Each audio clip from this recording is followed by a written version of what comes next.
Most people think of cloves as harmless. A simple spice? Something you add to tea?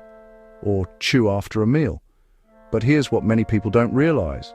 When cloves are used the wrong way, especially repeatedly, they can quietly place stress on the body, without obvious warning signs. Not because cloves are bad, but because they're far more powerful than most people assume.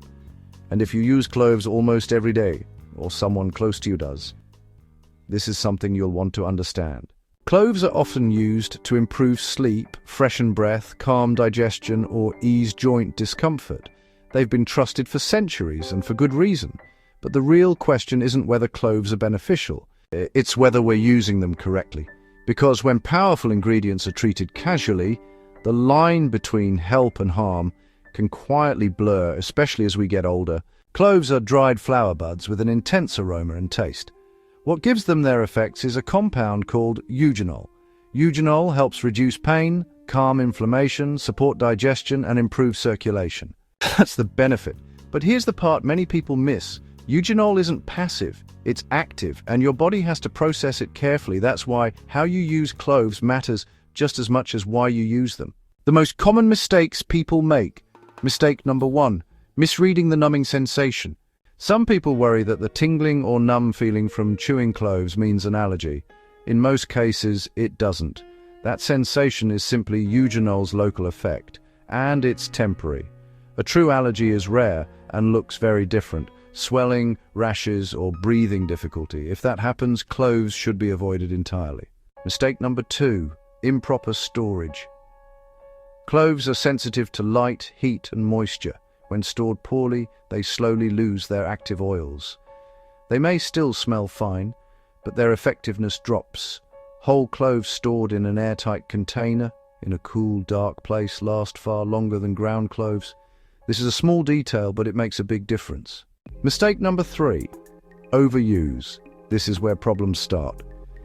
Many people assume that if a little helps, more must be better. With cloves, that's not true.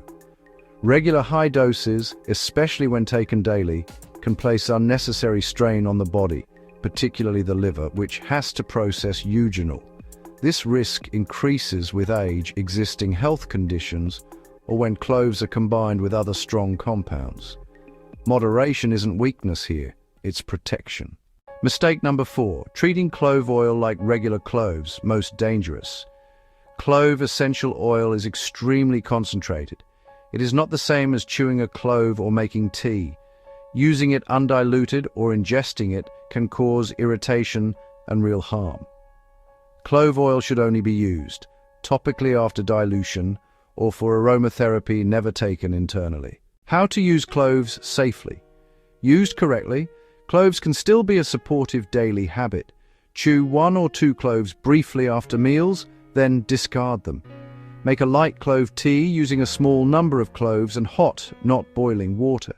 Use cloves as a spice in food in very small amounts. Consistency with moderation is far better than occasional heavy use. Who should be cautious?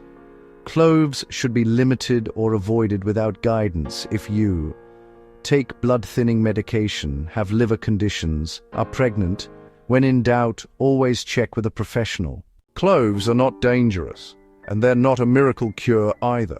They're a powerful, natural ingredient. Used with awareness and restraint, they can support health.